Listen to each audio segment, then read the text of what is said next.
do you build up your bank account? By putting something in it every day. Your health account is no different. If I put inferior foods into my body today, I'm going to feel inferior tomorrow. This is a quote by Jack Lane, an American fitness, nutritional, and exercise expert. One of the easiest ways for us to take control of our health is by having a better understanding of nutrition. Although this seems simple and easy to do, most Americans are utterly confused. Instead of choosing the long-term healthier option, we tend to go for what's inexpensive, accessible, and quick. So due to rising health concerns associated with obesity or being overweight, I recommend that we all start learning more about nutrition, and we can begin by tracking our nutritional information daily. Through my speech, I will first illustrate the issue of obesity and the confusion surrounding nutrition in the United States. Then I will explain why we need to have a better understanding of nutrition. And finally, I will urge you all to download an app and illustrate just how simple it is to keep track of nutritional information. To begin with, we must first recognize and accept the problem. According to the Organization for Economic Cooperation and Development, obesity rates in the United States are among the highest in the world. About 1/3 of all American adults and 13 million children are obese or overweight. Being obese or overweight puts you at extremely high risk of heart disease, osteoarthritis, stroke, and other chronic illnesses. Most Americans already do recognize that being obese is a major problem. However, what if I told you that the real problem stems from the common misconceptions that we have regarding nutrition? For example, as we were growing up, we were all taught that fat-free was good for us, right? That all fats are bad. Of course, since fat has to fat, right? Wrong. All fat-free items that are marketed as fat-free items are made by replacing fats with hydrogenated oils or sugar. Thus, we're replacing healthy natural fats with synthetics, which contain zero nutrients. Also, not all fats are created equal. We have unsaturated fats, which are considered healthy and good for us. They also help us improve our heart functions and should be consumed in moderation. Nowadays, diets such as low carb, low fat, and sugar-free are all the rage, since everybody's looking for the next rapid weight loss program instead of putting in the hard work. According to dietitians, it is not the quantity of food that we eat, but rather the overall quality of food that we choose that matters more in the long run. Thus, the real problem that needs to be addressed is our lack of understanding about nutrition and the confusing surrounding it. Now that we understand the problem, we must shift our focus from awareness to action. We know that most humans have the desire to be healthy, as according to Quora, Americans spend between $50 to $60 billion each year on weight loss programs. What does this mean in regards to nutrition? It means that although we all desire to be healthy, we are going towards it the wrong way. As studies show, between 60 to 90% of individuals fail due to ineffective dieting.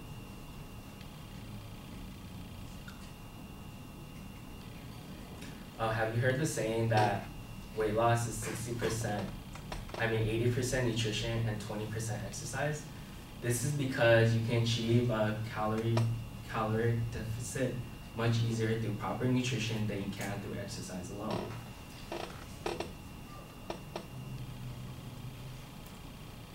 Does this mean that we should all become rabid calorie counters?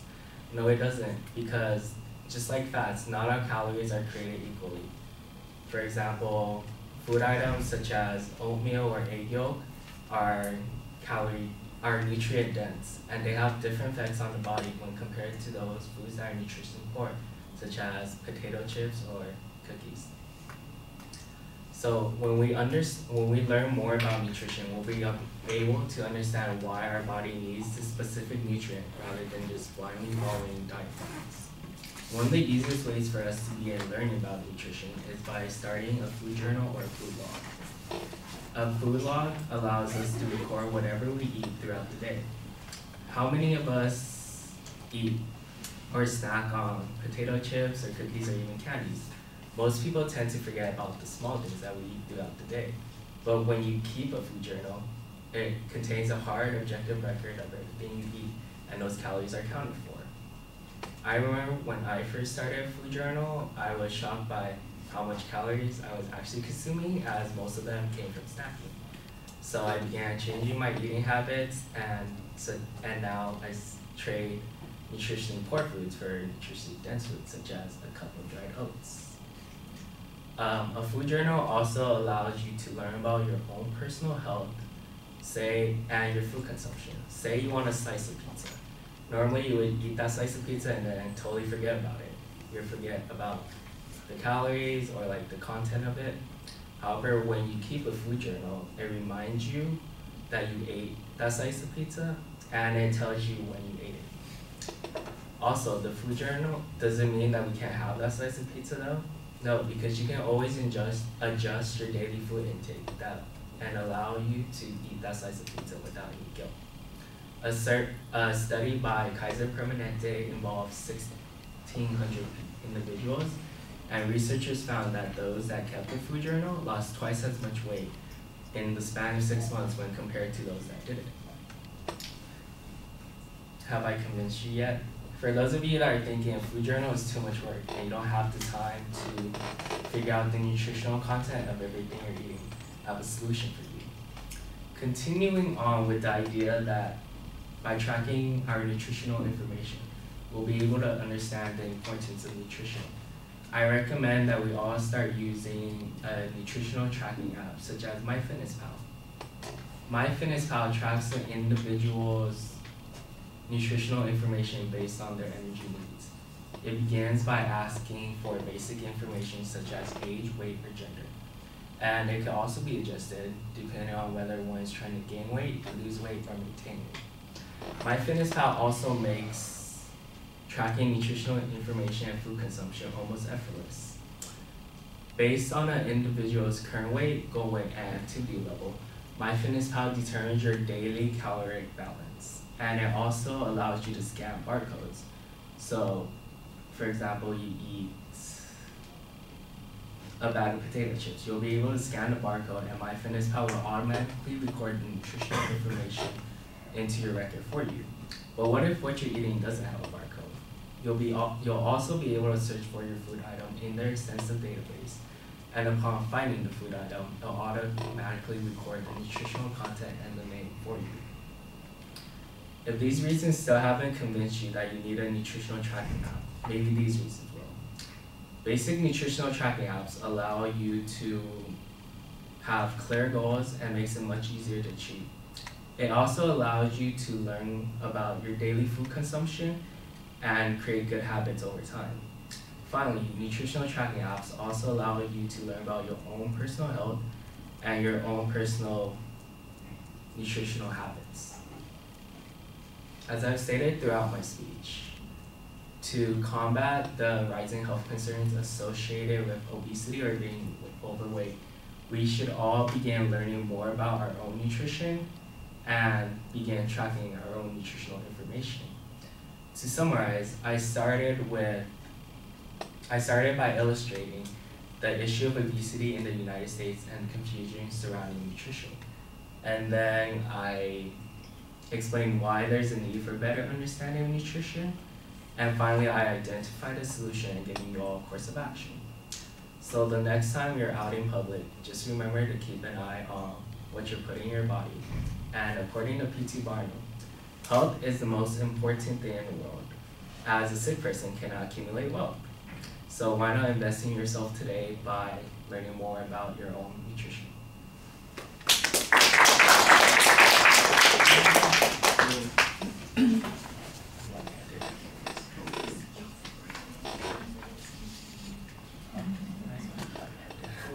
Stephanie is not here. Okay. So I'll tell you what I thought. let me go with all the stuff that's really solid, and I have a minor criticism that's about the beginning of the speech. Otherwise, I thought it was pretty good. It's well organized in the body of the speech. You have clear transitions as you're going from one idea to the next.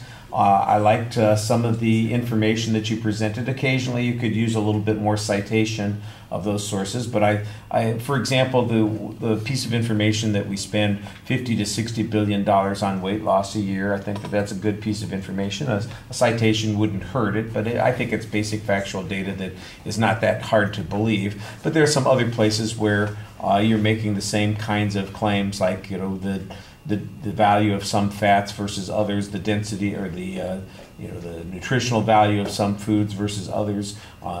You could back that up with a little bit more citation of information. But again, I think that the idea of your argument is sound. I appreciated immensely the fact that you got to a solution with 3 or 4 minutes in the speech left, and you talked about that solution in depth and said, here's how you can handle these things. You gave us some good visualizations. It would probably be helpful if there was maybe, like you were talking about, your own experience keeping a food journal, or for example, I'm sure that there's some case studies for my Fitness Pal app, where people have talked about the value of that, and you could maybe add a few things from that source to this particular argument to make it maybe come alive a little bit more.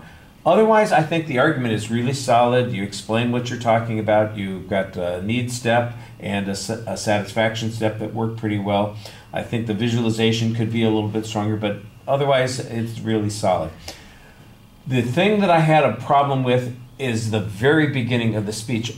I just don't think that you are enunciating and projecting very clearly in the first 30 seconds of the speech. It was like, I could not tell what you were saying. I could not make out words for the first few seconds. And it took me a while to catch up.